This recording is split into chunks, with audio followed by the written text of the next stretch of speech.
I'm Jeff Lazar, CSO of Eden Concept Fill. Our team at Eden has created a fully sustainable replacement to oil-based synthetic cushioning, which is the stuff you sit on and lie on. Our new product is CellFill, and it's amazing for all sorts of things. Backdrop.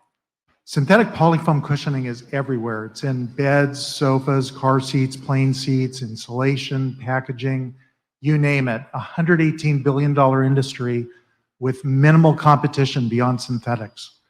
But it's got a lot of problems. Polyfoam is oil-based, it's toxic, it stays in landfills for 1,000 years, no joke.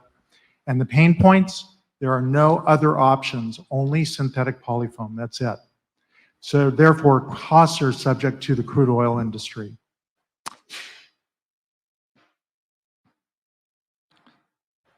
CellFill, on the other hand, is clean, infinitely abundant, it's cellulose-based, it's non-toxic, and it stays in landfills for 50 years, not 1,000 years. It's also more comfortable. And manufacturers need CellFill because it's localized production at lower costs and better cash flow. Our go-to-market plan is simple. We license CellFill to a 3M or Dow DuPont type at 3% of gross sales. CellFill is super scalable for multiple industries, so by year 5, we can reach sales of over $700 million, and the licensing revenue stream ends up being about $21+ million based on the 3%. Shown here, we grow rapidly to 21+ million by year 5 with extremely high EBITDAs, and that EBITDA leads us to an exit sale in range of $188 million. Our team is Lisa Jax Lazar, Nancy Levins, and me. We've launched CellFill with Peter Sasilsky, shown here bottom right, who's our lead scientist at NREL.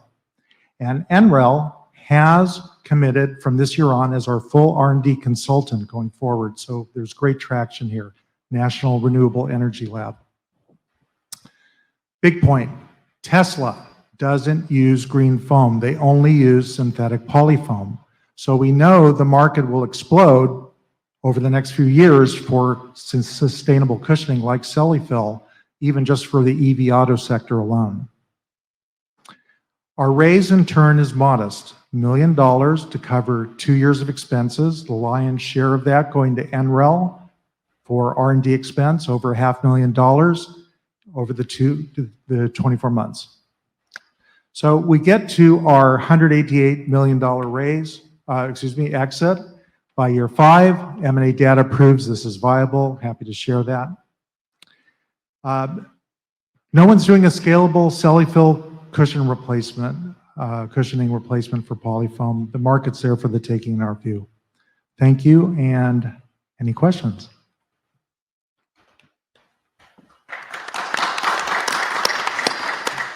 All right, let's turn it to the panel. I can jump in here. Can you get a little bit more detail on like the proprietary techs? I mean, we've seen a lot of different, replacements for synthetic cushioning and whatnot, and a lot of different contexts. Can you just get into a little bit more detail, like what the proprietary piece of it is that you're doing? Of course. Right now, what's amazing is we have looked at the market pretty carefully. Our team comes from the furniture manufacturing background. We had 5 large factories, 600+ employees. So we do know from firsthand experience that there are no other options. I mentioned this a little bit earlier.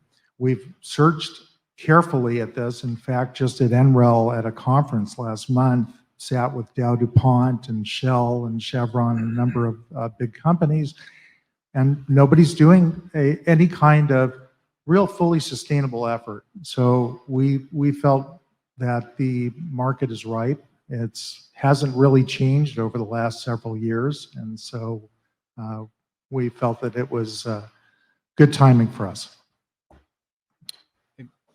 I'm all for the sustainable approach. What is the side-by-side cost compared to the current? And what's the length and durability of that? Very good question. So the side-by-side cost, which you asked for, really has to do, obviously, with the manufacturing side. One of the big takeaways for us, having done this ourselves too, is we know that we have to reach the manufacturing side equally with the consumer side. One hand doesn't beget the other. So the manufacturers have to understand or have to recognize that there's an opportunity to gain lower cost. How do they do that? Well, we know the long-term play is going to be with 3D printing. We're talking about, say over the next 4 to 5 years, 3D printing will be brought as it scales itself more in-house. Right now, currently, we know there are 3D printing farms. We just met recently with a company called Stratasys, who has a huge 3D printing farm up in Valencia, halfway to Bakersfield.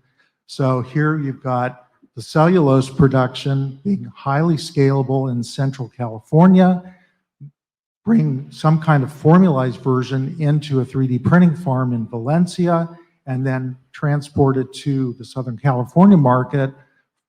Big opportunity for jobs, job growth, manufacturing growth in several different industries that we touched on. I hope that answers your question. The second part was on durability. Like, how much would you have to swap this new material out compared to the present? Like, you buy a sofa, they say good for 10 years. Do you have to swap this out every 5 years? What is the durability? So the question is about durability. I'm repeating you because I know it's hard to hear in the back, so forgive me if I do. What we're seeing with durability in Cellifill is that this is one of the reasons why we're here working with NREL currently, because we have to be able to scale, but also create durability that's a lot like this stuff. This is actual polyfoam, kind of like the stuff you're sitting on right now. So the idea is that polyfoam currently in its form is very elegant, unfortunately oil-based, but it has a lot of different characteristics of compressibility. And so the important part here is to mimic that compression ratio, that variability in compression with Cellifill or cellulose type cushioning, which is what we're working on currently with NREL. Thanks. Maybe I could just follow up on that then. So what's your timeline? What's the time frame to getting essentially your cellulose-based product to be equivalent in terms of performance and cost to the current, polysilicon? Okay. So the question is about timelines. In our view, and we didn't get into this because of the short time of presentation, ultimately we want to do a proof of concept beta test to be in production by 12 months. That's our game plan. We want to be in production by 12 months. And the way to do that, in our view, is to go to some of the people we already know, like a Wayfair, Crate and Barrel type. These are guys we've worked with over the years. And we basically want to validate Cellifill as a viable product for consumers. I don't think we have to produce millions upon millions of dollars like we did in the past. I think at this point, we just have to have enough that's satisfactory, let's say for the world like you guys live in, to be able to validate and also show to the consumers, hey, here's a viable product. And we know that there's a demand for it. Can I maybe just following on then, is there an element of this that is protected by IP protections in terms of actual patents, or what's your patent? It's a very good question. I'll see if I can go back here a second. This is actually our MVP, the original one on the far right, the chair, and actually the cushion that we made for that chair. So we did original IP and patent. To be perfectly frank, we weren't satisfied with it. It didn't have the right compressibility. So we basically let the patent expire in 2020. Went back to the drawing board, showed our idea to NREL. They loved it. They said, guys, we're all in. Let's do this. And so They don't come cheap. NREL is expensive, as I shared earlier. And so ultimately, we know that we have to do a better version of this.